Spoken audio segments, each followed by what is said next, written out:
We had thought Shams Charanya's Twitter must be hacked. We thought maybe this is an April Fool's Day joke. In February, even the guy that traded him somehow seems to contradict his own trade logic. Despite how it went down, I think there was one thing we all agreed at that specific time, and it was that it was the worst trade of all time. Okay, but is it really? What are actually some of the worst trades of all time in the NBA? Well, the team and I have spent the last month investigating this question. I mean, I have done a video on the worst trades of the 2010s, but not the whole league. So lo and behold, here I am with a list of the most lopsided, brain-melting trades in league history. And we're ranking them from bad to badder to worstest. Not a word, whatever, don't care, you know what I'm trying to say. But before I dive in, we need to go over some ground rules. Rule number 1, immediate impact. This trade had to shake things up right away. If one team instantly got better or worse, it's in. Rule number 2, lopsided outcome. No fair deals here, just straight up robbery. One team wins big, the other, well, they make this list. Rule 3, long-term value. If a team torched their future for nothing, that bumps the trade up the rankings. And rule 4, tangible results only. If a trade looked bad but didn't actually do anything, it's out. No what ifs. And just to note, these rules aren't super strict. This isn't science. If it was, it would be boring, and you guys wouldn't get the opportunity to flame me in the comments for my occasional terrible take. And yes, I still think Cam Whitmore is going to be an all-star. Oh, and one last rule. No draft day trades, because you can't predict the future. I'm sure many fans had the trade for Luka trade as one of the worst, but look how that panned out. So let's figure out the worst trades in NBA history.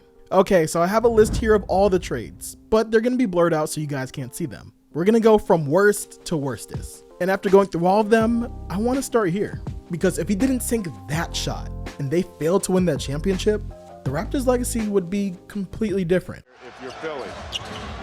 It's off to Leonard, defended by Simmons. Is this the dagger?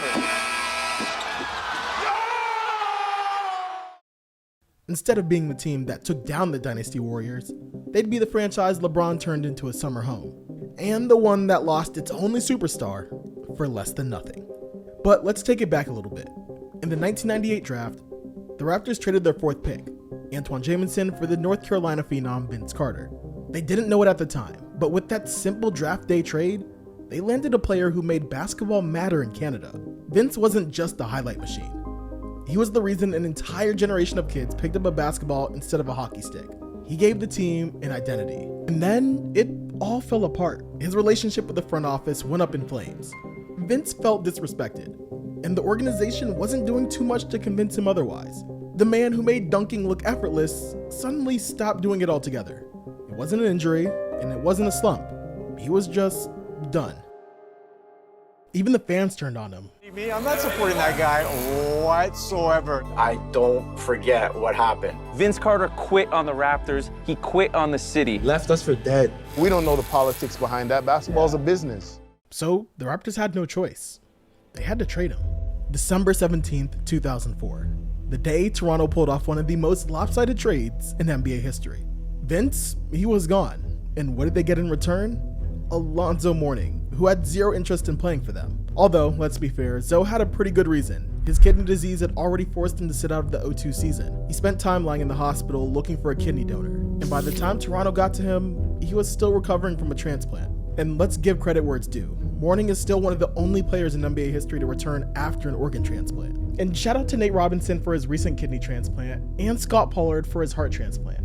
And actually the people who donated those organs to them as well. I'm just glad to still have you guys here. Toronto then bought Zoe out, and he went back to Miami where he got himself a shiny new ring in 2006. And the rest of the return? Well, Eric Williams, who put up 4 points a game, Aaron Williams, who averaged less than 2, and 2 first-round picks that turned into Joey Graham, who never averaged more than 7 points, and another pick that ended up in New York. Meanwhile, Vince took off. It's over, ladies and gentlemen. That season in Toronto, he averaged only 15 points on 41% shooting. Literally the worst numbers of his career at that point. The second he got to New Jersey, and I mean the second, those numbers jumped to 27 points per game. He went from looking washed to torching defenses overnight. And it wasn't just empty stats. The Nets went 49-33 in his first full season, and they made the playoffs every year he was there. The Raptors, who had Chris Bosh and a bunch of role players on their roster, pretty much crashed. 33 wins in 2005, 33 wins in 2006. Not great by any means. So overall, it's safe to say that this was a pretty terrible trade. But why isn't this trade ranked higher in this list? I mean, Vince Carter for Alonzo Mourning, 2 Williams, and a couple of other people? It just doesn't really make sense. Well, because the Nets never won with Carter. They never got back to the finals that they made with Jason Kidd and Kenny Martin. Yes, Carter made them better, but it didn't change their fate. But Toronto giving away the guy who built their franchise for a few backup players and some forgettable picks, that's a trade disaster that still stings with Toronto fans till today. But who I have next on the list, I think we can all agree. This next trade stings, both Hornets and Lakers fans. But, you know, even though the trade was about to happen, it wasn't in David Stern's script. But anywho, we often hear people talking about CP3 as one of the best PGs. I mean, we do call him the point god, but still, I'd like to remind people of just how good he was. Besides being the de facto best point guard in the league, he was a top 5 player for many. And I do mean many years. CP3 finished second in MVP voting in 2008. And no joke, was in the running for Defensive Player of the Year as a 6-foot point guard. New Orleans won 56 games, the best record in franchise history. He averaged 21 points, 11 assists, and nearly 3 steals per game. He led the league in win shares, he had 56 double-doubles, and dragged a roster that had no business being that good in the second round, going 7 games with the San Antonio Spurs. But, the team didn't build properly around him, and after a few years of disappointments, the management came to CP3 to tell him they were moving the team. And I never spoke on this, and I tell you this, what a lot of people don't know, a lot of time done passed now, but they was coming to practice, right? Because there'd be a lot of people in New Orleans say, you left us, whatever. If I keep it 100 right now, I tell you, they was coming to practice and telling us that the team was leaving. They was telling us that the team was moving to Kansas City. They told us that the team was moving to, San Diego, somewhere in California. Like me and David West had been there, you know what I mean? And we never spoke on this. I don't know why today I'm gonna say this, but they was coming to tell us that the team was moving. First, there was this one guy, Mr. Schwest, that was gonna buy the team at one point. And then, you know, the NBA took over the team or whatnot. So when I left, it wasn't like I'm leaving New Orleans because I want to be out of here. Like the team was saying that they were moving and going to do this and going in all these other different directions. So that's why me and D West was like, okay, it's time for us to move on. Like that city, man, listen, you know and I know, like I will never have another bond like I had with that city. Now, that vetoed Lakers trade, while not perfect by any means, it made some sense. Not complete sense, but some. This was the trade package that you're seeing here. And while this still wasn't a big enough package for Paul, it was something. But Stern vetoed that trade, and then later approved, well, this insanity of a trade. For Eric Gordon, Chris Kaman, Al-Farouq Aminu, and a Timberwolves first-round pick. Gordon was legit at the time, like magazine cover legit. He was right next to D-Rose being labeled as the NBA's next big star. In his third season, the guy averaged 22 points and 4 assists before his knees betrayed him. Kaman was more than a decent center. The dude was an all-star once upon a time, but not exactly franchise-changing. Al-Farouq Aminu had some potential at that point, but come on, not CP3 level potential. And that Timberwolves pick became Austin Rivers. Ironically, Rivers eventually played his best basketball with the Clippers, but that's not really helping Hornets fans sleep at night. So basically, David Stern vetoed a trade that didn't really make sense to approve another trade that didn't really make sense. However, in both situations, whether he vetoed it or not, the Hornets ended up losing their entire future for players who would not become their future. And their team record really showed it. So, the ranking of this trade. Dun dun dun. Well, I'm ranking this trade pretty low on the list because, well, let's be honest. The Vince Carter trade, while terrible for the Raptors, never actually made the Nets better than what they already were. They already went to the finals 2 times before Carter, and they never made it deep in the playoffs once he got there. So the Chris Paul trade is definitely above that. When Chris Paul came to the Clippers finally got their moment. This trade gave us the Lob City era, easily the most exciting run the Clippers ever had, and probably the most successful too. Are you serious? That'd be Lob City. Oh my God. And they actually became better than the Lakers. And if you weren't around back then, you might not realize just how ridiculous this was. People even wrote wild articles like this. Yes, where reporters counted how many lobs the Lakers caught compared to the Clippers, which is literally insane. And yes, if you didn't know, now you know. Lakers Nation never sleeps. No matter how bad the Lakers are, they will always somehow prove that they were better. Anywho, back to the ranking. I can't rank this higher on my worstest list. Despite the highlight reels, despite CP3 playing like an MVP candidate every single year, despite him turning Blake Griffin, DeAndre Jordan, JJ Redick, and even Austin Rivers into legit threats, this team never made it past the second round. Injuries happen, meltdowns happen, Josh Smith happened, and well, that was that. Let's go back to the Nets. At the turn of the century, things weren't looking too perfect for the team from New Jersey. In the later 90s, they started to shake things up, redesigning their logo, trading old players, and essentially going into full rebuild mode. But during that period, they acquired Stefan Marbury, one of the most talented guards in the league, and from what the media said, one of the more difficult young stars.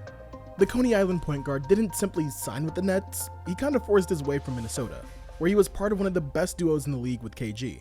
However, according to his former teammate Tom Gugliotta, Marbury was jealous of Garnett's success. And from what Tom Gugliotta said, Stefan, and I quote, couldn't take being overshadowed by Kevin Garnett. It really bothered him that Kevin got all that money, end quote. And the money that's referred to here is the $126 million contract KG got. Marbury had to settle for $50 million less due to new CBA regulations. So he requested a trade, and Minnesota sent him to New Jersey where he could be the de facto leader and the highest paid player on the team. Problem solved, right? Well, Marbury wasn't all that happy on the East Coast either. He put up good individual numbers, but the team kinda sucked. They won less than 50 games in Marbury's first 2 seasons. And to show just how unsatisfied he was, Stefan wrote, "all alone" on his shoes. And these weren't those cheap Starberries either, so you know he was serious. So I think we can all say that Marbury showed his dissatisfaction. On the other side of the country, Jason Kidd was, let's just say going through it as well. At this point, Kidd was a 4-time All-Star, a 3-time All-NBA selection, and had just led the league in assists for 3 straight seasons. Phoenix was a top 5 offense with him running the show, and he wasn't a slouch on defense either. But Kidd had his off-court problems as well. In Dallas, he had a falling out with Jamal Mashburn and Jim Jackson, supposedly over a woman, a very famous one at that. And that's a complicated story that I'm not going to talk about today. In Phoenix though, things looked fine on the court, but off of it again, they were more than messy. In early 2001, Kidd was arrested for domestic violence. He pled guilty to assaulting his wife and agreed to anger management classes. However, on the bright side, he did make the All-Star team though. But his reputation was less than spotless. And the Suns, they had seen enough. They wanted to go in another direction. Both of them had unsatisfied All-Star guards, and both of them needed new ones. So they made a deal. One day after the 2001 draft, New Jersey sent Stefan Marbury, along with Johnny Newman and Soumaila Samaki, to Phoenix. The Suns sent back Jason Kidd and Chris Dudley. No picks, no sweeteners, just a 1-for-1 swap of 2 star guards. Dudley and Newman were waived immediately. Samaki was traded in a minor deal. And those extra names were essentially just there to make the salary cap work. For New Jersey, this move turned out to be a total identity shift. The franchise had never won more than 45 games. They had never even made the conference finals. They were literally in a state of perpetual first-round exits. A franchise that was either rebuilding or failing to go anywhere. You know how the Hawks are like the kings of the play-in tournament? Well, the Nets were kind of something like that, but in the 90s. A lot less moral victories to boot. Then Kidd arrived. In his first year, the Nets doubled their win total. They had the best record in the East and made the NBA Finals for the first time in franchise history. Kidd put up 14 points, 9 assists, and 7 rebounds, along with 2 steals a game, all while finishing second in MVP behind Tim Duncan. But more than that, he completely changed how the team played. The Nets ran more, defended harder, and finally had a leader who had made everyone better. And they weren't done. The next season, they were back in the finals. The first Eastern Conference team to make back-to-back appearances since Jordan's Bulls. They didn't win, but for the first time in history, they were looked at as legit contenders. We already covered in the bench section how their story worked out, so let's look at the losing side of this trade. Marbury put up numbers everywhere he played, let's be honest. In Phoenix, he averaged 21 points and 8 assists over 2.5 seasons. His scoring was efficient, his assist numbers were solid, and he made the 2003 All-Star team. Individually, the Suns got a star. Burry. Okay, cheesy one, but I had to put it in, I'll stop. The team, they played good, but they weren't that much better by any metric. Before the trade, Phoenix had won 50 or more games in 4 of Kidd's 5 seasons. The year after the swap, they dropped to 44 wins. The next season, it was just 36. Same core, same staff, just a different system built around a different guard. And the pattern didn't stop there. In 2004, the Suns traded Marbury to the Knicks. That summer, they signed Steve Nash, who gave the team 62 wins in his first season, a Western Conference Finals run, and got 2 MVPs in the process. I won't argue whether he deserved those MVPs or not, because that's a huge discussion that's probably for another video, but still, Nash is undeniably the best leader in the NBA at that point. And that's the Marbury story in a nutshell. He put up stats, but his teams never really got better. It's pretty easy to see why the Nets won this trade. Now, the ranking of this trade. It ranks above the Chris Paul trade for sure. It's the same formula. A floor general walks in, completely flips the team's identity, and takes them to places they'd never been before. Only this time, it worked even better. Kidd took the Nets to back-to-back finals. Now, I'm not saying the early 2000s East was more competitive than the West in the early 2010s. I still haven't lost my mind. The best team he faced was a Pistons squad still figuring things out. But facts are facts. New Jersey had never been close to a finals before, and they haven't been back since. Can we say the same thing about CP3's Clippers? Not exactly. In the end, Kidd's stint with the Nets was more impactful on his team. I'm sure you'd never notice by my impeccable upload schedule. But I do run late, like all the time, and I forget to charge stuff. My phone, my laptop, earbuds, everything. So the fact that Raycon's everyday earbuds only need 10 minutes to quick charge, yeah, they're a lifesaver. And the sponsor of today's video, and the sponsor of 15% off. Okay, so they're usually dead, and I'll plug them in right before I go to grab my gym clothes, and boom, once I'm out the door, I'm good for like an hour and a half of charge. They also connect to my phone the second I pop them out the case, and the case is solid. Flips open easily, earbuds snap right in and out, and it charges wirelessly too, even with the cover on. And I'd have to say they sound good. I'm not an audiophile or whatever, but they block out enough noise at the gym so I can actually hear my music without causing irreversible loss of hearing, which I may have already done doing other things. So go to buyraycon.com/lockdownkay for 15% off the everyday earbuds, a product that I'm actually surprised how good they are for how affordable they are. This has been brought to you by Raycon, a product that I support and I like, and I hope that you guys like too. You know what's weird? The Grant Hill trade seems like it was somehow lost to history. I think, and I may be wrong, that most people assumed that after Detroit, he became a free agent and went and signed with the Magic. Then we had the whole career going down real quick, but actually Grant Hill was traded to Orlando. They lost a player who would become a centerpiece, no pun intended, for one of the best defensive teams ever. But before we get to that, let's remind ourselves just how good Grant Hill was in the 90s. Grant Hill was the LeBron James back in the day. Grant Hill. Oh my! A little upset, boy. Is that super or what? That's one you don't mind watching over and over again. Showing great springs. Down there, up hard, he's blocked by Hill. The tumble on Thorpe, Waylock on Hunt. Hello. Wow, he made it look so easy. Get to the back. Grant Hill was one of the best players in the league, a legit superstar. Scoring, playmaking, rebounding, he did it all. This isn't the first time someone called Hill LeBron before LeBron, and it certainly won't be the last time. He had his own shoe, and Tupac wore it on his album cover. He starred in commercials, all the big stuff. Grant, it's time to look beyond basketball. I'm thinking made-for-TV drama. You want me to be just like Tommy, Dad, but I can only be Jake. After that, you go on tour with your book. Then you cut an album. I'm a cowboy. He's a cowboy. So, what do we think? I'd never do something like that. He was the Pistons franchise guy, and they were paying him next to nothing. No, to be fair, nothing is relative. When Hill signed his contract in 1994, making $3 million a year, that was good money. The average NBA salary was around $1.5 million. Hill was the second highest paid rookie in his class, right behind Glenn Robinson, who had the biggest rookie contract ever at the time. But by the time Hill's contract was up, he had outplayed all of that. He was a 5-time All-Star, franchise player. He was top 3 in scoring in the last year of his contract, and Detroit seemed like it was going nowhere. and he was still playing on a deal that paid him less than what guys like Eric Montross and Bryant Reeves were making. So it was time to cash in.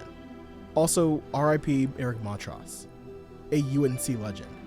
Many teams wanted Grant Hill, and Orlando got him.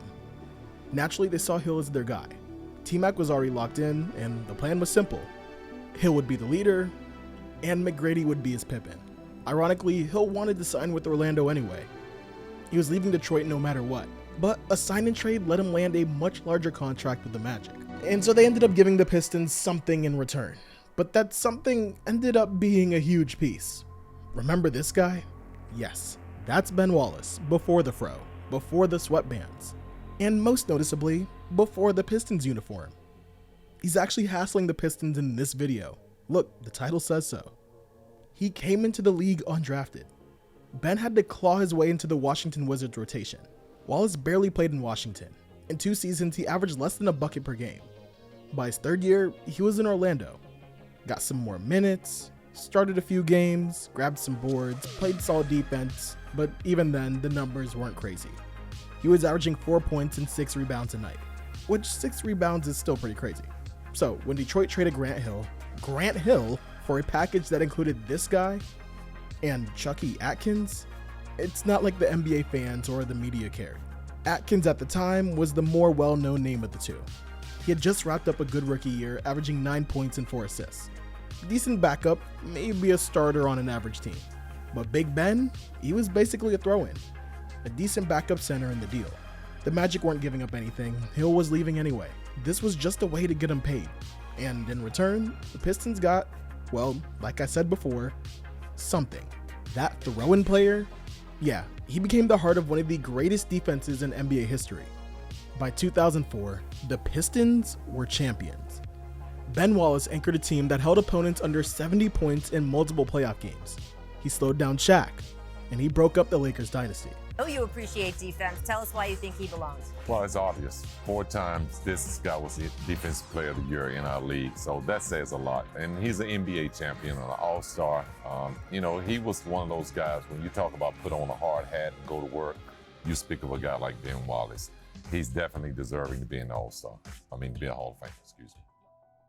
4 Defensive Player of the Year awards, and 5 straight conference finals. Meanwhile, Orlando got Hill and got burned. His ankle problems were worse than anyone realized. 4 games his first season, and 14 the next. By 2003, he had played in less than 100 games over 3 years. Instead of forming an all-time duo with T-Mac that would dominate the East, he became the contract that you had to work around. Now, was Orlando winning a title with Big Ben and T-Mac? I'm not necessarily saying that. Yes, it was possible, but a lot of pieces would have had to fall into place. Ben might have not developed into the defensive monster if he stayed in Orlando, so who knows? But there's no argument about who won this trade. Detroit definitely got their guy, and he became the centerpiece of a contender. In Orlando, they got an injured Grant Hill on a much bigger contract. And that's just enough to land them on my list of worst trades ever, especially over these other 3. Okay, let's move on to our next worstest trade. Let's talk about some championships. This trade, which was considered a steal even back then, managed to change the trajectories of multiple careers, change the legacy of one, and even making one legend dilute his career a bit. But more on that in the end. To explain why this trade was so impactful, I gotta tell you a little bit about Pau Gasol. Okay, you probably know who Pau Gasol is, but do you know early 2000s Pau? The league naturally was different back then. Well, Pau was kinda different. Dare I say, a modern center. The dribbling, the passing, the shooting. He was doing all of that with finesse. Okay, he wasn't the first center to pass the ball, nor was he some 3-point shooting stretch big before his time. But I'm telling you, watch the tapes. His style was way ahead of his time. But, and this is a big but, Pau's playing didn't matter much. He was doing all of this in Memphis, a team that wasn't perfect. The team tried, you can give them that, but never created a true team around him. They won over 45 games a few times, made the playoffs 3 years straight, but they never got out of the first round and they got swept in all 3 appearances. The West in the mid-2000s was like the Hunger Games for basketball teams, and Memphis escaping the first round was about as likely as Kwame dropping 30 in the playoff game. But let's not get it messed up. Pau was definitely a franchise-changing player, just not Memphis's franchise. And the Lakers, well, they knew what they were looking at. After the three-peat, the Lakers were kinda cooked. Shaq did to Miami, grabbed another ring, and basically never stopped talking about it. When was the last time you talked to Kobe? I don't know. I don't care. If Kobe Bryant called you on your cell phone right now, what would you say to him? I don't have a cell phone. Because people that I'm connected with them. All you gotta do is think. In his first presser with the Miami Heat, Shaq takes a not-so-subtle jab at his former Lakers teammate. I just wanted to be part of a team because I know in basketball you can't do it by yourself, no matter how great you are, or no matter how great you think you are. When Shaq leaves from Miami, it's like, who's going to get the next ring? Who can win without the other one first? Phil went full midlife crisis, riding a motorcycle across the country, writing a book, and flaming Kobe in the said book. R.I.P. Now, this is the time Kobe went God mode, with Smush Parker and Kwame Brown on his team. He dropped 81 points. He dropped 62 in 3 quarters. And he dropped his patience too. You know, I said he was going to, before the game even started, when I seen, I said he was probably going to score 70 tonight. I don't know what made me say that, and my friends was with me, and they was like, okay. So when he got to like 70, I was like, well, he might as well go for 80 now. So, I mean, I'm a fan of the game. Phil came back in 06, but the Lakers still weren't contenders. First round exits, no help, no shot, and Kobe was begging for a trade. He was throwing fits. He almost went to Chicago during this time, which I may have talked about in this other video showing right here. But to put it mildly, the Lakers didn't look great. How demanding was Kobe to win a ring without Shaq? I think he that's something that it drove him fucking sleepless nights. Right. I could probably say that. He wanted to prove that, you know, he was who he thought he was. Oh, whoa. Did you think we're gonna have a Lakers story and not talk about them having some huge cop-out like they always get? February 2008. The Lakers shipped out Kwame Brown, Javaris Critton, Aaron McKee, 2 firsts, and the rights to Powell's little brother, Marc Gasol. In return, they got Powell. That's it. But it still looked like a highway robbery. Marc was just a chubby second rounder in Spain. ESPN gave him less screen time than Brian Scalabrine. And I'm not just saying this. Everyone called the trade a robbery. Even back then. A heist, whatever you want to call it. The Lakers didn't just get better, they looked terrifying. Powell took all the pressure off of Kobe. No more triple teams. No more kicking it out to Smush. Now it was just crisp passes, high-low plays, footwork clinics in the post. And this was the Mamba's golden era. Phil was back like he never left. Powell picked up the triangle quicker than any player that ever played on a Phil Jackson team. The Lakers were deep, smart, and just efficient on defense when it mattered. The outcome was, well, you already know it, 3 straight finals and 2 chips. The most important part of all this is Kobe finally got his ring with no Shaq being involved. We know what it means as a team, but what about individually for you? He's got one more than Shaq. Marc saved the trade from being an absolute disaster. When he came over in 2009, people weren't expecting much. You know, a little bit bigger, a little slower, second rounder, looked more like a EuroLeague lifer than an NBA All-Star. But you know the thing about these kind of bigger Euros? Wrong one. They can ball. Within a few years, Marc Gasol was the anchor of one of the toughest defenses in the league. Memphis built a whole identity around him. Zebo, Tony Allen, and Mike Conley. The grit and grind Grizzlies were born. So yeah, on paper, this trade looked awful. But in the long term, Memphis walked away with a future franchise legend. So the trade was actually survivable. Now, the Lakers have a special talent, not for just winning, but for, air quotes, conveniently landing exactly what they need all the time, over and over and over. Shaq recently called the Gasol deal a buddy trade. And listen, the man has jokes, but he also might have had a point. That wasn't really a trade. It was weird. It wasn't weird, it was a buddy deal. But that's what this feels like, a buddy deal. Exactly, that's my point. Like you know, people always talk about, oh, it's a great trade. Who was the general manager for the Memphis Grizzlies at the time? Oh, I don't remember him. It was Jerry West. And Jerry West loves the Lakers. Yeah, so, you know. R.I.P. Exactly. R.I.P. to Mr. West, but that right there was a buddy deal. Mr. West, who loves the Lakers, he did them a favor, trust me. Because remember, after I left, they didn't make the playoffs 4 or 5 years in a row. Yeah, that was really rough. Yeah, in a row, 4 or 5 years in a row. So you know, Kwame Brown, exactly, Javaris Crittenton, Aaron McKee, Mark Gasol, 2 firsts. That was a guy who bleeds purple and gold even more than I do. Although, let me fact check you there, Mr. O'Neal. After you were traded, the Lakers missed the playoffs exactly once. Got bounced in the first round twice. Then went to 3 straight finals right after Powell showed up. That ain't exactly the basement. But the timing was, yeah, sketchy. Kwame, a few role players, and some mystery picks netted them a Hall of Fame big man. Maybe it was a conspiracy, maybe it was luck. Either way, the Lakers struck gold again. Okay, the Grant Hill trade hurt Orlando, but at the time, it looked like a standard sign and trade. No one expected Ben Wallace to turn into a franchise legend. With the Pau Gasol deal though, the Lakers got a guaranteed star who won 2 championships and gave Memphis almost nothing in return. Even though Marc Gasol eventually saved face for the Grizzlies, it still looked like highway robbery from the jump, which is why this ranks higher on my worstest list. Let's pull up the ranking real quick. I want to relook at all the teams that we had so far, and I want to start here at this most recent trade we just talked about. This trade starts the part of the video where we start to see some, let's call it uneven trades. Trades that look like steals right from the beginning. And interestingly enough, this isn't a modern NBA issue. The 1970s, the NBA's lost decade. This one is a little bit harder to rank. I think I got it right, but it really requires context. Of course, that's what I'm here for. So, who is Bob McAdoo? And why don't we talk about him more? And why is this trade ranked so high compared to all the other ones? You don't need to do a lot of digging to find out how special McAdoo was. A quick wiki search will do. And you know what? Let's do one right now. Wow, just look at this. Disregard that one of his nicknames was Dew. We don't talk about that. And disregard the part where I said this was gonna be a wiki search and I'm definitely on Basketball Reference. But real quick, look right, let's zoom in here. Multiple scoring champion, multiple NBA champion, MVP. That's what you call a Hall of Fame career. And the problem was, well, he played in the 1970s, the NBA's forgotten decade. So you're really not gonna hear too many people talking about him.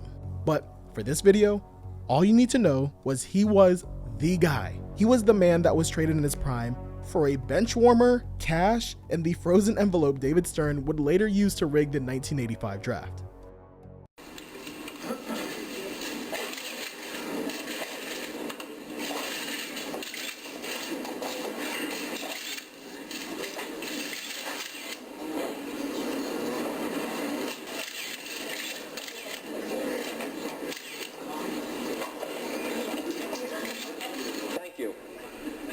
Now be turned to further mix the envelopes, and then I will conduct the drawing. That is Jack Joyce. He's the head of security for the NBA, spinning the drum. About 6 turns, I think.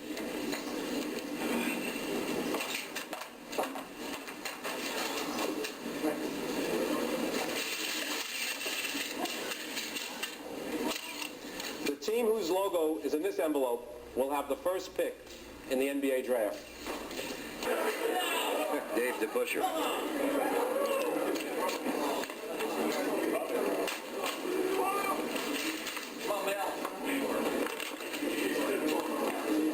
The second pick in the 1985 NBA draft goes to the Indiana Pacers.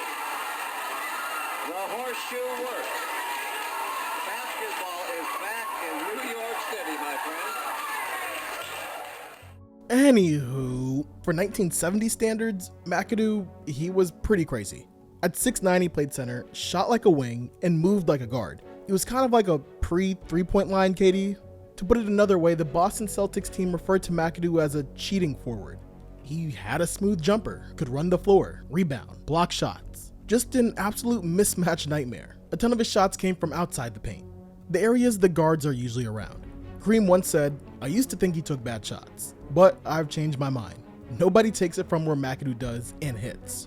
And Bill Russell once said, "You try to get him out of range, but he never is." Okay, so he won the Rookie of the Year, made 3 straight All-Star games, and led the league in scoring 3 times. In 1975, McAdoo had one of the most monstrous seasons of the decade, where he averaged, and hear me out, 34.5 points and 14.1 rebounds.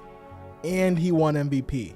Also, he was only 25, but still ended up on this list. Kinda sounds like another player we know.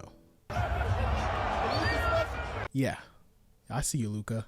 Okay, so what happened here?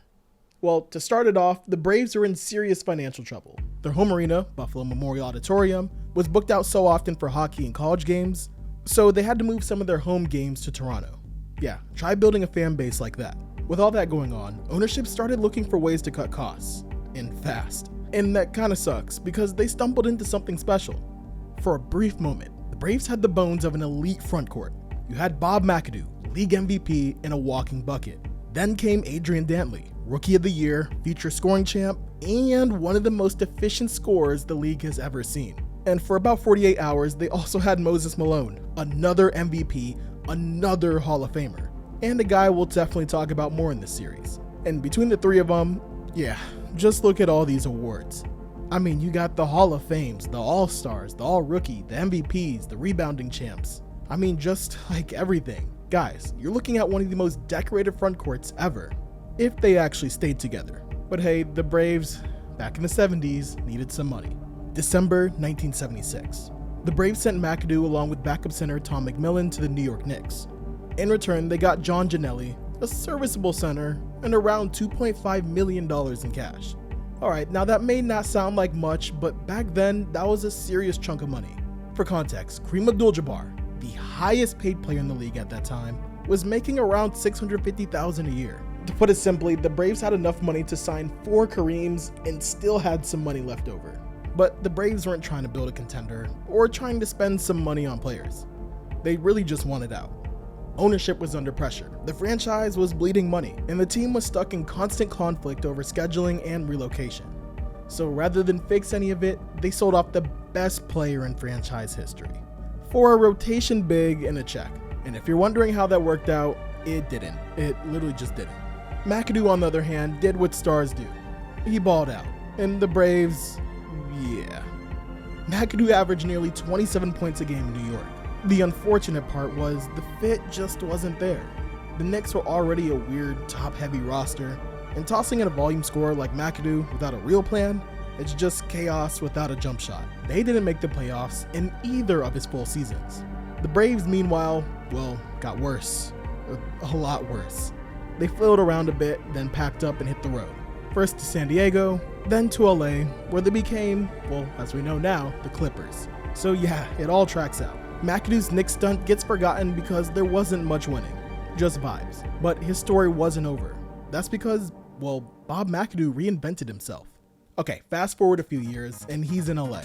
He wasn't the big dog there anymore, and he wasn't even a starter, to put it frankly. But he was just what the Lakers needed. A lethal bench weapon on a Showtime squad. He gave the team scoring, spacing, playoff depth, and yeah, helped them get 2 rings. The league changed, and McAdoo changed with it, and honestly thrived, and that's why he's in the Hall of Fame. Honestly, all of this kind of makes what the Braves did even worse, because they had an MVP in his prime, a unicorn before we even used that word, and they gave him away because their front office couldn't just figure out the money and logistics. It's definitely one of the most baffling giveaways in league history, and a big reason why the Braves became the Clippers, which kind of explains everything. You know how everyone loves Chuck now? The guy that says guarantee like this. Going to make the playoffs. Guarantee! Tells Kenny to shut up every 5 minutes. And be the face of the NBA moving forward. Wow. That was one of the dumbest things I've ever heard. And still doesn't understand how to work a touchscreen and cleans it with his tongue? Yes, Chuck is the NBA's unk. He's crazy, but still lovable. However, in the 90s, Chuck was a different brand of crazy. He was fiery, outspoken, and kind of mean. I want to make it clear I was wrong. I have been arrested, I think, 4 times for hitting fans. I was wrong. 4 times, I think. No, 6. It's either 6 or 4. Whatever it is. I think, what are we arguing? How many times you hit a 6. I know what it is. Let me say never convicted. Because I settled. And he wasn't just getting into it with fans. He loved feuding with players, coaches, and reporters. In one notable instance, Barkley told the Philadelphia media, You can kiss my behind, or you can try and get me traded. Which is just great censorship right there. Who says 90s Chuck wasn't a role model? I am not a role model. Except on the court, people either wanted to be like Mike or like Chuck. That's because he was a monster. The dude is shorter than your average shooting guard, and he was known for grabbing rebounds and doing this in the paint. That's what his Philly days mostly look like. Well, that and this. A lot of this. When a guy's banging you, you spin off of him. Those are the worst defenders to play against, actually, because if you can feel their body, come on. Lots of frustrating losses. When you look at Chuck's entire playoff history with the Sixers, you can see that his winning percentage is below 500. After Dr. J retired and Moses packed his bags, Barkley was left alone to fight for the playoffs, and was kind of alone in Philly, but he wasn't perfect either. He was definitely MVP caliber, but kinda exhausting. He feuded with teammates, with ownership, with gravity. The man got into it with his coach and accidentally spit on an 8-year-old girl, all in a span of a few weeks. Charles Barkley was involved with the fans a few minutes ago. Yes, the game was going on, as you see, and Charles was into a verbal confrontation with some of the more active fans who are not smart. Particularly if Charles were to leave his position, it wouldn't be good for them. According to an eyewitness that is a good friend of Kenny Albert, reliable as that may seem, here is what transpired at the end of the Philadelphia bench. Fans were yelling at Charles Barkley. Barkley threw a tray of ice water at a fan. Fans then obviously got excited. Barkley then, it says here, spit on the fan. The fan was ejected from Madison Square Garden. That is... By 92, Chuck was done. The Sixers had missed the playoffs again. The roster was trashed, and Barkley wanted out loudly. He asked for a trade, then said he didn't. You can try and get me traded. He said something else too, but that's not something I'm gonna say on the channel.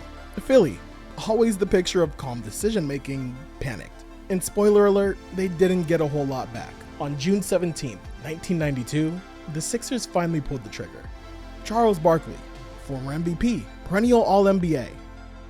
The only man alive who could drop 30 and grab 15 while being built like a beer fridge was headed to Phoenix. In return, Philly got Jeff Hornacek, Tim Perry, and Andrew Lang. Young Hornacek was solid, good shooter, and they flipped him for Jeff Malone and a first-round pick that became B.J. Tyler. Oh yes, that B.J. Tyler. Who else would it be? Lang was a serviceable 90s type big, blocked some shots, scored 5 a game.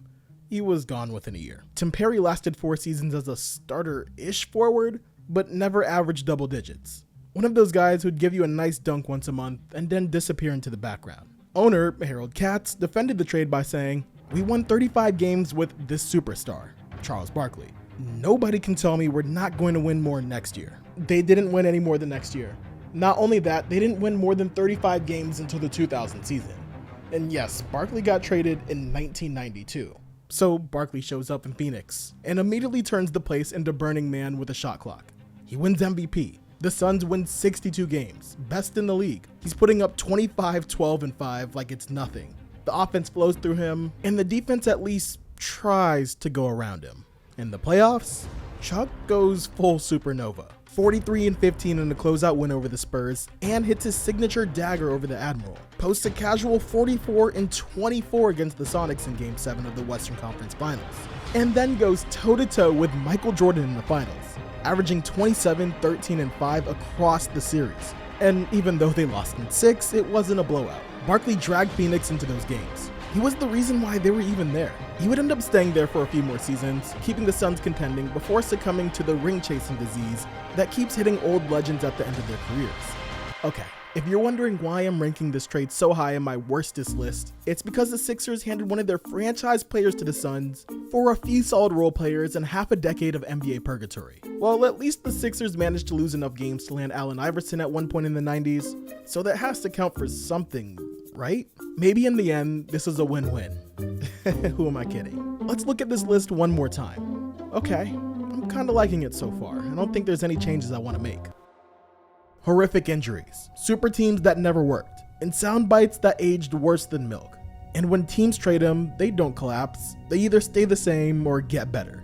And that's exactly what happened here. Chance to send the Thunder home. Lillard, long-range three, and it's good at the buzzer! If you don't remember, well, you probably do, but it's still worth repeating. When Oklahoma City sent Paul George to the Clippers, a lot of people thought this was a win-win. Some people even thought the Clippers got the better end of the deal. Some people. Their front office made a trade that they thought was better for their team. So did the Thunder. And then the last 5 years, I've tried to focus on my development and the team's development. And try to be the best basketball player I could be for the Oklahoma City Thunder. And I say it worked out in my favor. Paul George was still in his prime, a 6-time All-Star, a matchup nightmare, and one of the best two-way players in the league. Kawhi Leonard had just dragged Toronto to a championship. And if the Clippers wanted him, they had to trade for George. No George, no Kawhi. No Kawhi, no championship window. So the Clippers went all in. And honestly, it made all the sense in the world. And I can't lie, at that time, I didn't see this trade being what it would be today. Los Angeles gave up SGA, Gallinari, and more draft picks than Danny Ainge could ever dream of. 5 first-rounders, 2 pick swaps, and a whole lot of future pain. At first, it looked like the move made sense. The Clippers were instant contenders, and Paul George put up solid numbers. But then, well, the playoffs happened. The first year, a second-round exit. The next, Western Conference Finals without Kawhi. And since then, early exits, injuries, and a whole lot of load management. Meanwhile, Oklahoma City won the trade by an embarrassing margin. Shea ended up turning into an MVP. Gallinari played a solid role before they flipped him for more assets. And the draft picks, well, the Thunder haven't even used them all yet. But the players they've gotten so far, well, let's just say that Jalen Williams is most likely not going to be a one-time All-Star. And they still have more unprotected first-rounders coming. And that's why this trade is where it's at. Because at the time, it didn't really seem horrible. The Clippers got what they wanted, and Paul George was still pretty good. He was basically coming off an MVP season. But every year that OKC builds towards a potential dynasty, while the Clippers stay ringless, just every day this deal looks worse and worse. It's already bad, but in a few years, like really, really bad. Possibly a top 5 worst trades bad. Possibly a I may need to make another video in a year bad. But we'll see. If you're here from the future watching this video, please tell me below if this trade is now higher. And if you know me, you know I respond to comments. Now, this next trade is one we all remember. Celtics, Garnett, Pierce, Jason Terry coming here to Brooklyn. Bill, what's your reaction? You can't wait to get a Gerald Wallace jersey. Gerald Wallace's contract is terrible. It's $30 million for 3 years. That's a big contract to take on for 3 number-1 picks, then our lottery picks. My first reaction, though, Paul Pierce, drafted by the team in 1998, played the last 15 seasons, was somebody that I was hoping was going to retire with the Celtics. That's only happened a handful of times where you have somebody who's drafted, plays 15, 16 years, same team retires. So just to see him on another team would be weird. KG's another guy who's going to get his number retired. I thought this was 35 cents on the dollar. There's no guarantee that any of those picks will get in the lottery. Look at what just happened with Oklahoma City. They thought they were getting this choice lottery pick. It ended up being number 12. And they're gutting the team. And, it's not like they have salary cap flexibility because Rondo makes big money. Jeff Green and Wallace combined make $20 million next year. So it's not like they're gutting the team and getting to start over. I don't like the trade. Lighten up, Bill. This trade won't turn out half bad. Okay, when you saw the title and clicked on this video, you knew this trade was coming. I think this one may be heavily disagreed with in the comments below. On the surface, we all know the details of this trade. I even covered it in my worst trades of the 2010s, which you should totally go and watch after you're done with this video. Meet Mikhail Prokhorov, a 6'8" Russian billionaire who has many interests and many stories about him, and became a billionaire through the nickels and metals industry in Russia. But here's what we need to know. Almost 2 decades ago, he came to Brooklyn with 2 intentions. 1, to buy himself an NBA franchise, and 2, to have himself a winning NBA franchise. Basically, he wanted to win, and he wanted to win now. Like, right now.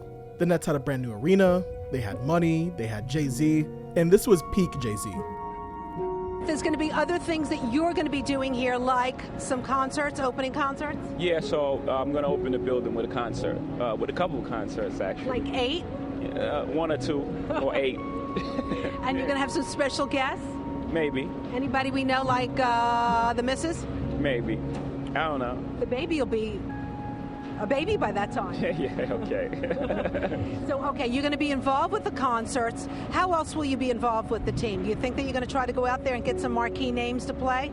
I mean, you know, it's a team, so we absolutely want to compete for a championship. So, you know, we're going to be looking for the best players. While he only owned a small percentage of the Nets, he was the face of the franchise, dropping bars about the team, headlining concerts at Barclays, and giving interviews on the subway with that sweet old lady. The best part of the documentary is when Jay takes the subway to his own concert and sat down next to an unknowing writer. My name is Jay. What's your name? Ellen, what do you do? Ellen. Brooklyn? Not very famous. You don't know me. But I'll get there someday. Jay-Z. The Nets were officially cool for the first time in who knows how long. The only thing they were missing now was stars, and Prokhorov came in swinging. LeBron? Nope. Bosh? Not interested. Amari, Wade, Melo, all passed. Not even Jay-Z courtside in sunglasses could seal the deal. So what do you do when free agency fails? You trade. First, they landed Darren Williams. At the time, this looked like a franchise-changing move. D. Will was an elite point guard, and Brooklyn had its new leader. But one guy was not enough for the Nets. The Nets needed more. So they went all in. Not all in, all in. But hold up, let's pause the Nets story real quick. The Boston Celtics were done. The Big Three era was over. Pierce was 35, Garnett 37, and Ray had already dipped for Miami a year earlier. The 2008 championship was starting to seem like a distant memory. Danny Ainge saw the writing on the wall. And if there's the one thing we know about Ainge, he does not do slow, painful rebuilds. He collects picks. Ainge is like Thanos, but with draft assets. He wasn't about to let the Celtics rot in mediocrity. He wanted assets. He wanted draft picks, trade pieces. He was looking 5, even 10 years down the road. And Brooklyn? Well, Brooklyn was kind of desperate. They had a new owner that wanted to make big moves, which meant one thing: leverage. So what did Danny Ainge do with that leverage? He absolutely fleeced Brooklyn. Boston sent Paul Pierce, Kevin Garnett, and Jason Terry to the Nets. In return, picks. So many picks.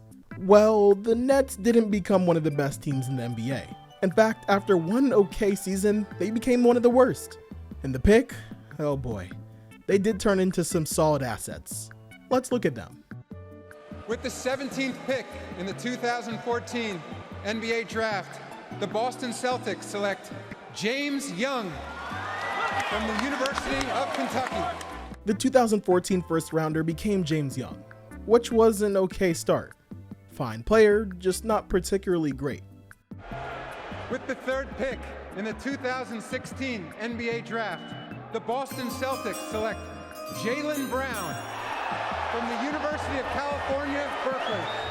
The 2016 first rounder turned into Jaylen Brown. Okay, now we're talking. That's a real foundation piece. Brooklyn had the worst record, but Boston ended up with the #1 pick and flipped it for Jason Tatum. It was my time to do what was best for me in terms of my intentions, and that's going after something bigger than myself. And honestly, being in an environment that was conducive for my potential. And I think that statement is just self-explanatory because it's pretty direct in terms of what my intent is, and it's to be happy and be with a group of individuals that I can grow with. The 2018 first rounder was packaged in a deal that helped Boston land Kyrie Irving. The only bad part of the deal for Boston at the time was Gerald Wallace's contract, which wasn't terrible. It was around $10 million a year. I know for today's standards that's minuscule, but in that time, that was a big contract for a former All-Star way past his prime. Luckily, for the Celtics, they managed to luck out with Isaiah Thomas, who was playing like a superstar while on a role-player contract. Yeah, it was a whole thing. I've made a 30-minute video on it in case you want to check it out. The Celtics also managed to ship Wallace to Golden State and get rid of his contract after 2 seasons. So he didn't really hurt them in the long run. No need to make faces, Bill, jeez. Meanwhile, in the other part of the Northeast, Brooklyn got 2 guys pushing 40 and an aging 6th man. Pierce lasted 1 season, Garnett 2, and the Nets became the worst team in the league. And Boston used their picks to potentially build a dynasty, all because Brooklyn had to have aging stars. Danny Ainge basically walked into their front office and said, "Give me everything," and well, they did. This trade is in almost anyone's top 5 because instead of going into a years-long rebuild after their championship squad was done, the Celtics were back in the mix almost immediately. The Kyrie experiment didn't quite work, sure. But at the time, he looked like he could lead the Celtics for years to come. And they got him off of this trade. More importantly, they landed their two franchise cornerstones, Jaylen Brown and Jason Tatum, both of whom have carried the team to deep playoff runs year after year. They've already won at least one title, and as of now, they're still one of the favorites in the East. And yes, I did make this video before the Jason Tatum injury, so let's see how this goes next year. But for terms of the video, they've stayed at the top, and they built on the foundation of this one terrible trade by the Brooklyn Nets. If the Celtics manage to win another chip or two, this deal might look even more worse for Brooklyn. It might even be worser on my worstest list. More worse on my... whatever. Okay, you're looking at this list, and you may be wondering, Kai, what can be worse than this? Well, I've got something for you. Alright, it's time to get serious. This one was a trade for an MVP, who then won another MVP and a title in his first season on the new team. This wasn't a sneaky deal or a future gamble. This was straight up blockbuster. One of the best players in the world was on the move. Now, let's be clear. In 1982, Bird and Magic were champions, but they were still young. They had some development ahead. And at that point, a lot of people felt like Moses Malone was the best player in basketball. 2 MVPs, 4 All-NBA teams, and putting up crazy numbers. In '82, he took it up a notch. 31 points and nearly 15 boards a night. He was one of the first stars to come out of high school and play professionally. He was Kobe, KG, and LeBron before Kobe, KG, and LeBron, obviously. But he wasn't as flashy as one of those guys. He had his highlights, sure, but he was known for playing hard-nosed offense, grabbing boards, and dominating with fundamentals. Yeah, that kind of thing. So when Houston made Malone available, you better believe that teams were lining up to get him on their roster. But why did the Rockets want to put the MVP of the league on the trading block? Sounds like a Luka situation. Well, ownership was in flux. The team wasn't bad, but they were definitely stuck. They made the playoffs, but the ceiling was obvious. So instead of retooling, they just kind of bailed. Moses was making like $400,000-ish a year, which was still a lot for 1982, but with him being one of the best players in the league, Houston knew that the new contract would be steep. So they let him test free agency. So the Sixers offered Malone a big contract. As I mentioned before, Malone was making around $400K before, and this new contract would be for $2 million a year in the 1980s. So the Rockets had a choice. Match it, let him walk off and get compensation, or do a sign-and trade. And as we know in hindsight, they ended up doing a sign-and trade, but not any old sign-and trade. So for the best rebounder in the league, an MVP of the league, they got Caldwell Jones, an aging no-nonsense big who had already been on like 4 teams, and a future first-round pick. And that was it. No prospects, no star in return, just a 32-year-old role player and a lottery ticket. Let's just say that ticket did not win the jackpot. Now, let's check in on Philly. They had just come off a 58-win season, a solid squad if I say so myself. The legend, Julius Erving, Mo Cheeks, Andrew Toney, basically real players. But they had one problem, the Lakers. Magic and Kareem had knocked them out in 2 of the last 3 finals. And in both series, it wasn't that Philly couldn't score, it's that they couldn't stop them. So, what do you do when Kareem is dunking your season into the grave every other June? You go out and get a guy who can go toe-to-toe with him. You get Moses. And when Moses showed up, everything clicked. More than 300 of the world's most talented basketball players have gone at each other, and now it is down to this. The Los Angeles Lakers versus the Philadelphia 76ers for the 1983 NBA World Championship. The Sixers went 65-17. Malone led the league in rebounding, won MVP again, and then casually predicted a perfect playoff run. Okay, they did go 12-1, so they missed it, but you get the point. They were really close to it. They bulldozed the entire league, and that was it. Philly finally got their ring. Being in the right place at the right time. They put so much concentration, I think, on Andrew and Moses, it just opened me up right at the end. Billy, did you think when you fell behind again that you could come back in this one? This team has done it all season, all year in the playoffs. The thing, we just didn't come out the way we wanted to in the second half. We just came out and played the ball we're capable of. Hey, Alfredo. Mo, how you feel? Oh, I feel great, man. I had to go to the boys full quarter. Hey, I feel great. Meanwhile, Houston. Let me remind you, they traded Moses for Caldwell Jones, an aging big who was solid defensively, but let's be honest, he wasn't moving the needle.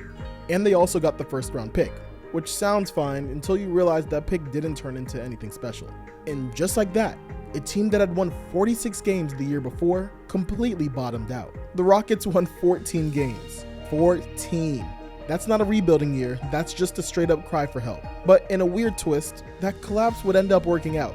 The Rockets tanked so hard that they got the #1 pick in '83 and took Ralph Sampson, and then tanked again in '84 and got Hakeem Olajuwon. So yeah, Malone was traded for almost nothing, but the nothing turned into something eventually. Okay, let's not kid ourselves. They gave up an MVP in his prime for a salary dump and a lottery ticket. That's insane. And that's why this trade is so far on top of the worstest list. With the Oklahoma and Clippers trade, at least they got Paul George and actually made some sort of run, but Houston made nothing out of trading an MVP. So yeah. Alright, we all remember when Kevin Durant took his talents to Brooklyn in the summer of 2019. I remember it, you remember it, the NBA remembers it. Well, Kevin Durant was out for the entire year, but the next year, the NBA knew that Kevin Durant and Kyrie Irving versus the Golden State Warriors. Yes, the team that Kevin Durant left, that game was gonna get numbers. So they scheduled a game between the Nets and the Dubs for December 22nd, 2020, the opening night of the season. Okay, while the game was a blowout, in terms of ratings, it was a 3-year high. Now, imagine that in the days leading to the game, the Nets straight up traded their biggest star, for money no less. Well, that's exactly what happened in the late 70s. The Nets and Warriors were scheduled to play, and the Nets traded Dr. J, the legend, their biggest star, who was supposed to make his NBA debut after playing for years in the ABA. The league was so disappointed that they canceled the telecast of the game. So you're saying this Dr. J guy should have been pretty good, huh? Whatever. Okay, every NBA fan knows who Dr. J is, but I still feel an obligation to give him the introduction he deserves. You never know, every NBA video is someone's first NBA video. So let's talk Julius Erving. Before Jordan flew, Dr. J glided. Before LeBron's chase down blocks, Doc was already meeting dudes at the top of the square. And before the NBA got cool, Dr. J was the cool. My idol. I'm playing him in the NBA Finals. So I said, man, I love you, but I gotta take him out. But when he came down that right side and cuffed that ball on Coop. Who made a bad business decision by jumping? He rocked it. Bam! I said, oh man. And then the other one was he came down the right side and he jumped out of bounds and he started walking. In the air. In the air. Throw going back. Spun it against the glass is good. I said, man, this dude is too much, man. And people forget that. He was doing that before Michael. He was the first dude walking in the air. Oh man, it was so much fun playing against Doc.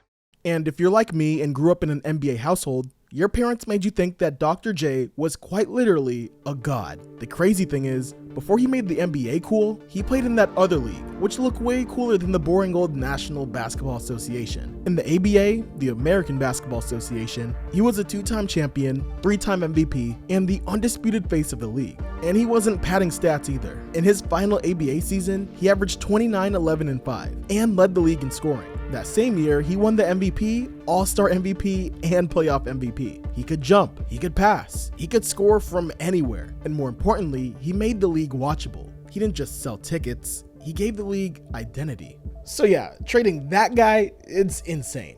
Alright, so it's 1976. The ABA just folded into the NBA. 4 teams are coming over. One of them is the New York Nets. You'd think this is the part where Dr. J finally hits the big stage. National TV, Madison Square Garden, full arenas. Yeah, that didn't happen. See, joining the NBA wasn't free.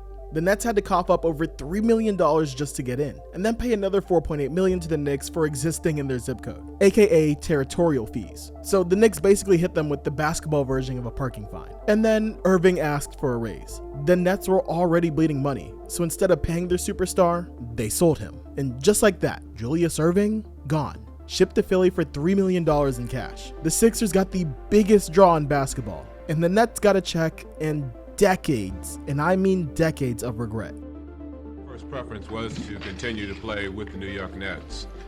We had been a successful franchise in the ABA, and 2 out of the last 3 years we had won championships. Well, yes, I've stated during the holdout period that had hoped that we would sit down and resolve our differences as late as 4 o'clock. But evidently, over the next 12 hours, a deal was made with the Philadelphia 76ers. And, you know, I approved the deal and decided that, you know, I would become a Philadelphia 76er and hopefully, you know, I'll be able to finish out my basketball playing career here with this team.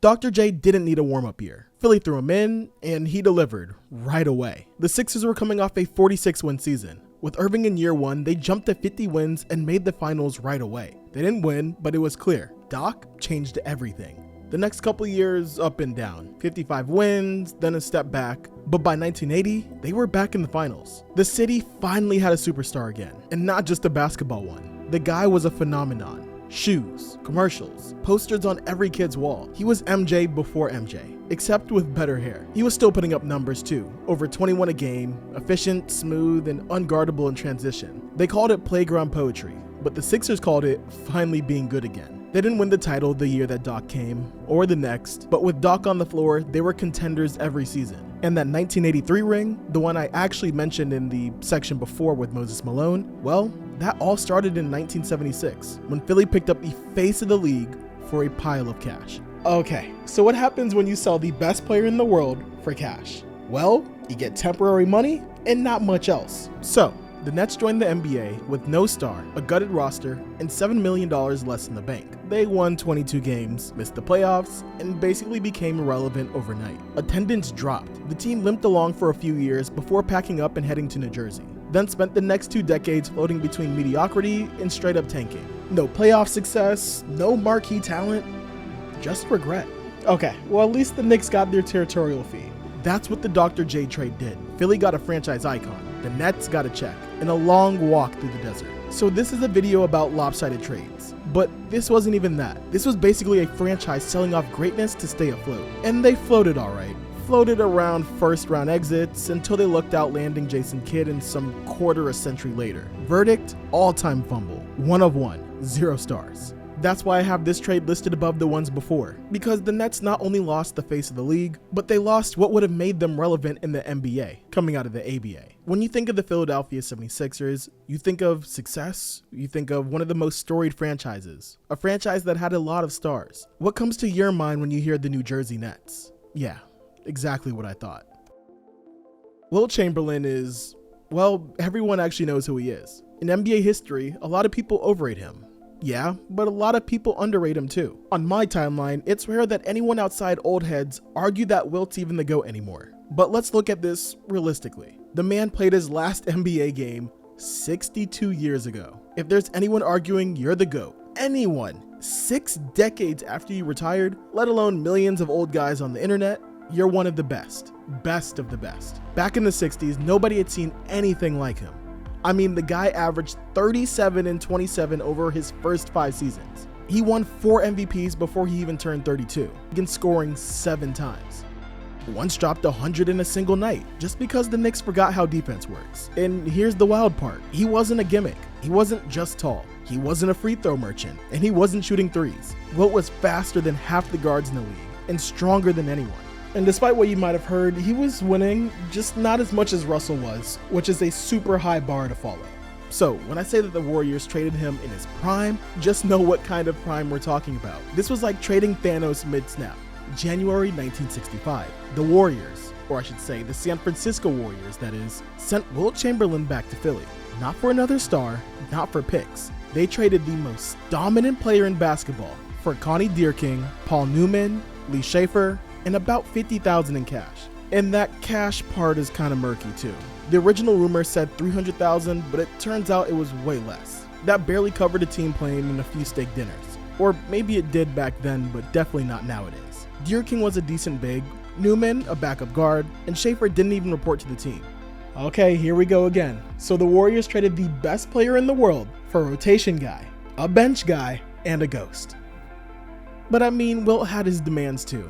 He wanted more money, he was clashing with the team, but still, with all of that, he was still Wilt. You don't trade a nuclear weapon because it's loud when it lands. So, Wilt comes back to Philly in 1965, and it's go time. By 1967, the Sixers won 68 games, most in NBA history at the time. They go through the Celtics like a buzzsaw and win the title. Wilt leads the league in rebounds, sets the assist record for a center, and stops worrying about scoring 50 every night. He just starts winning. 3 straight MVPs, a title, and for once, he had a roster built to win. Hal Greer, Billy Cunningham, Chet Walker, solid depth, and a coach in Alex Hannum who actually challenged him. This was the evolved Wilt. Still dominant, putting up 24, 24, and 8 like it was nothing, but now doing it in a way that translated to wins. The Sixers finally figured out the cheat code. Don't make Wilt do everything, just make him do what only he can do. So, what happened to the Warriors? Well, to put it simply, they basically fell off. Wilt was gone, so were their title hopes. The next seasons, they missed the playoffs entirely. Attendance dipped and relevance faded. They got Connie Deerking, who played 5 games for them. Paul Newman gave them a few decent seasons. Lee Schaefer didn't even report. He retired. And the cash, somewhere south of $50,000. Rumors said it would be $300,000 and it wasn't even close. Ownership was bleeding money and saw Wilt's salary as the problem. So, they dumped him. They traded the most dominant player in basketball for spare parts and a check that didn't clear their reputation. It took years, and a guy named Rick Barry shooting underhanded free throws while playing in a wig just to recover from it. But since this is Wilt we're talking about here, both of his trades landed on my list. 3 years after landing in Philly, Wilt was on the move again. In 1968, the Sixers traded Chamberlain to the Lakers for Archie Clark, Darryl Imhoff, Jerry Chambers, and some cash. Now, none of these guys were terrible, but let's be honest, that's not exactly a fair return for Wilt Chamberlain, especially since the Sixers had just gone 62-20 and still had a stacked roster. But Wilt wanted out. The front office wasn't thrilled with him, and he wasn't thrilled with the front office. So the Lakers got what they always seem to get: the missing piece. With Wilt, they went to 4 finals in 5 years, won the 1972 title, won 69 games in a season, and put together a 33-game win streak. And Wilt somehow became even more of a team player, anchoring the defense, rebounding, passing, and barely shooting if he didn't have to. The Sixers, meanwhile, fell off an absolute cliff. They missed the playoffs for 5 straight years. The trade didn't just end an era, it sent them back a decade. It also started a tradition, because when a superstar wants out and the league needs a rating boost, somehow, just some way, the Lakers always end up making the call. Guys, we made it this far in the video. You see all the trades on the screen right now. I think you guys know the final trade I'm going to talk about. The worstest trade of all time. You know it, I know it, we knew it right away. Except we didn't. Because we all thought it was a mistake, or a hack, or a joke. Actually, scratch that. The entire world thought it was a joke. Seriously, when I saw that notification first hit my phone, first I laughed, then I cried, then I screamed, then I was in regret. Then I told everybody I know that this has to be a joke and that there's no way this was happening. To be honest, man, I thought Punk was going to get it done. Logan Paul eliminates Punk, and wasn't it? It was a 2-for-1, right? Huh. Logan eliminating. Hold on. I mean, you're looking like you're seeing a ghost right now or something. Hold on, bro. Hold on. No. I'm sorry. One second, bro. Mm-hmm. Oh my God. He's doing something. The Lakers just got Luka Doncic. No, they didn't. We traded Anthony Davis. No, you didn't.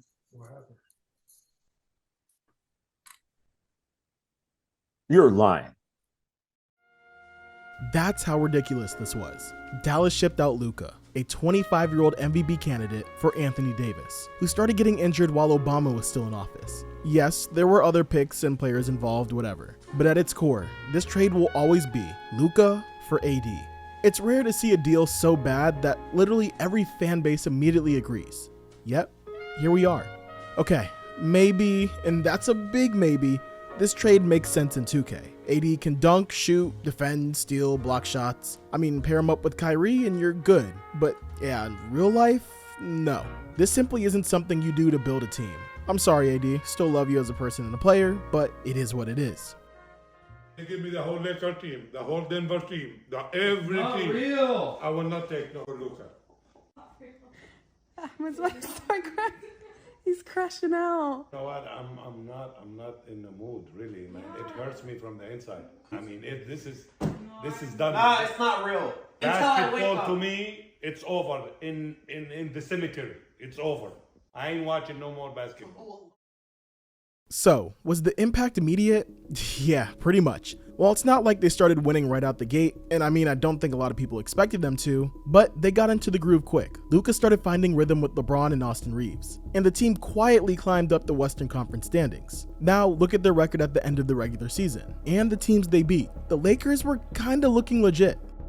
Man, like, this is wild. Like, it really is one of the more improbable surges that I can remember, because it's not just that the Lakers are winning, Jovan. They're winning with defense. You look at the month of February, they were number 1 in the NBA in defensive efficiency, number 1 in defensive field goal percentage. It's the team that on the wing starts Austin Reeves, Luka Doncic, and LeBron James. Like, this should not be happening. Shout out to Chuck once again for being our favorite unk, who hates the Lakers so bad that he called the Mavs the second best team in the West after the trade. The Dallas Mavericks, they might have just became the second best team in the Western Conference because the jury is still out. I think Denver needs to make a trade because they need to get some bench help. The Rockets are so young. I'm not going to take the Rockets beating the Mavs in a 7-game series. Honestly, I think this take is one of Chuck's best worst takes, right below this time, but I digress. So how did AD and the Mavs do?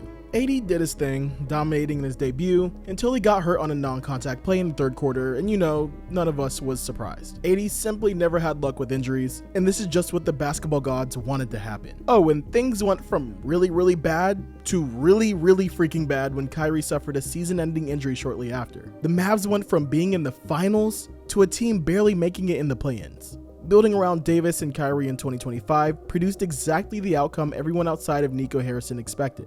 Haha, Nico, we didn't forget about you. Let's talk about you for a bit, Nico. Alright guys, look, he might be a great guy, family man, looks good in a quarter zip, that's all fine. But this, come on, this was a disaster. And it's not like there weren't warning signs. Yeah, he helped build the team that made the 2024 finals. Credit where it's due. But then he turned around and traded away Luka. And even worse, he seemed surprised when everyone told him it was a bad idea. And this isn't the first whoopsie Nico was known for. There was also this famous incident when he worked at Nike when he was supposed to sign Steph Curry. Now the details start to get a little blurry. Apparently he might have mispronounced Steph's name, which doesn't make sense since Nico used to represent his dad, and Nico also denied that, but he said he might have called him Seth, which also isn't good. Then there was the rumor that he used a Kevin Durant picture in the slide instead of Steph's during a presentation, but supposedly Nico was a big shot and didn't do any presentations, and that was supposedly someone else within Nike that did that. To be fair, all of that might not be true. Maybe Nico didn't do any of that. The fact is, he was in charge of the deal, and it was his responsibility to sign Steph, and he dropped the ball. That's that. Oh yeah, forgot, and he offered Luka to the Lakers. And reportedly the Wolves. Allegedly, he tried to pitch a Luka for Ant Edwards swap first. Minnesota said nah, like immediately, and that deal didn't even make it to the group chat. Then the Lakers call came, and the rest is infamy. And somewhere between those pitches, the smear campaign started bubbling. Luka's out of shape, Luka's hard to coach, Luka smokes hookah and eats too much. Cool. But even if all that's true, he still averages 39-9 while literally dragging certain rosters to playoffs. Some of that noise didn't even feel like scouting. It felt like prep work, like groundwork for a trade they knew wouldn't make sense on paper. So they tried to spin it. But come on guys, if you're gonna trade away the guy putting up LeBron numbers before his prime, maybe don't gaslight the fan base on the way out. Because we weren't fooled. No one was. Now you and the rest of the world might be wondering, how does a team even get to the point where trading Luka Doncic for an aging Anthony Davis becomes an actual front office approved decision? Well guys, welcome to the part of the video where logic goes out the window. Because when a 25-year-old MVP caliber superstar gets traded for an injury-prone vet in a handshake, there's only a couple ways to process it. Blind rage or a conspiracy board. Ah yes, here we go, the Luka trade conspiracy board. Let's start at number 6, the Curry curse. Nico dropped the ball on the aforementioned Nike deal, so Steph put a curse on him and bad luck has been haunting Nico's spreadsheets ever since. Is it far-fetched? Maybe, but we all know. Alright, number 5, the Based God. Remember when Lil B put this curse on Kevin Durant? You see the date, 2011. And if you look at KD's legacy since then, he never won. Until Lil B lifted the curse once he came to play for the Golden State Warriors, since Lil B understood he would be the catalyst that allowed the Warriors dynasty. So here's the theory. Lil B knew what Nico did to Steph in the Nike deal, and from there on he put an irremovable curse on any place Nico went to, not allowing him to get a ring. And on top of that, Swaggy P has initiated the curse of P onto the Mavericks. And even though Luka didn't go to Golden State like the base god prophesized, LA is a close second. Alright, number 4. The clutch play. AD wanted to be out. The Lakers wanted Luka. And who runs things in LA?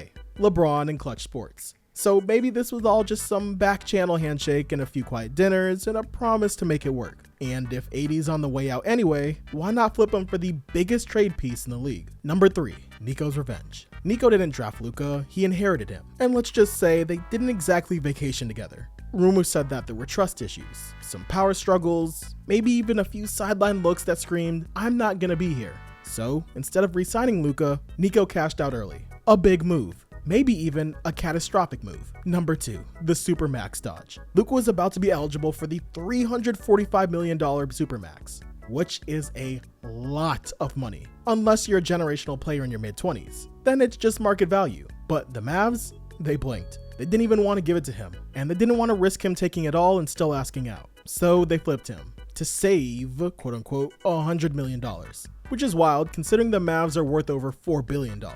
And number 1, the most talked about, the Vegas theory. Some say the Mavs' new ownership group doesn't care about the team. They care about the market. And Luka, as beloved as he was way too high profile to move cities with. So they dealt him, tanked the value, and now maybe they're headed to Vegas. Do I believe it? I don't know, but crazier things have happened in life. Bob Cousy once traded Oscar Robertson because he didn't like him. The Buffalo Braves traded Bob McAdoo for cash and soon moved the team. Alright, let's get out of the board. Do all these make sense? No, not really. But compared to what we've witnessed, do they make sense? They kinda do. Even the base god curse. So yeah, if it walks like sabotage and talks like sabotage, well... When it's all said and done, the Mavs traded the future of their franchise, a 25-year-old MVP candidate, statistically on pace with early LeBron, who already took them to the finals once, and could have done it again and again. In return, they got an aging superstar with bad knees. And guys, take it with a grain of salt. Obviously, Anthony Davis is a star. He's like a 20-10 guy and a very great defensive player, but we're talking about Luka here. Anyways, back to it.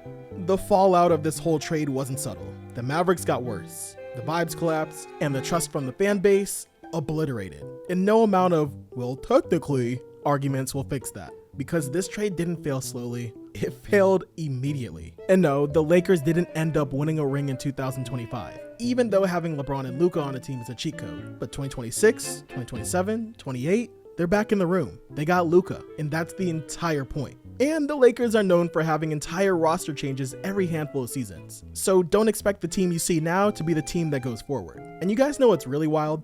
This is like the millionth time the Lakers managed to do this. They did it with Pau, they did it with Wilt, Kareem, Shaq, and with AD. So of course they'd get Luka too. And that is why this trade is the worst trade in NBA history.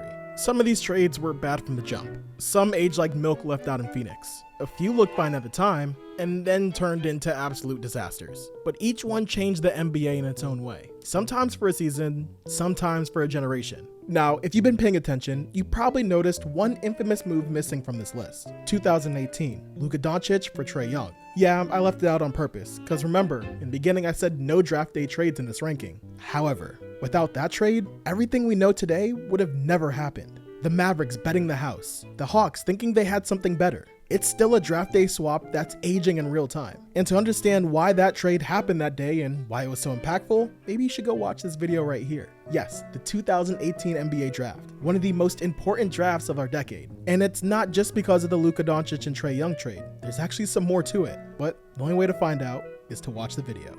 I'll see you there.